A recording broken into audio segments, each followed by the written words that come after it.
Who doesn't love leek and potato soup? Today I'm going to show you how to make 1 bowl of leek and potato soup using the Justme Soup maker with no cream, no sautéing, no hassle.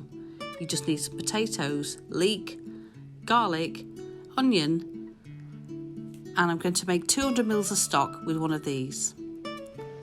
For this recipe I'm going to try out the frozen diced onions. Just for convenience, you can use fresh onions. Just put all your pieces in the machine. Don't forget your stock, 200 ml, add some dried thyme. Replace the lid, select the smooth function. The programme takes 19 minutes to cook and blend your soup. The results are amazing every time. So quick, so tasty, without the calories, without the heavy cream, and it was really easy to make.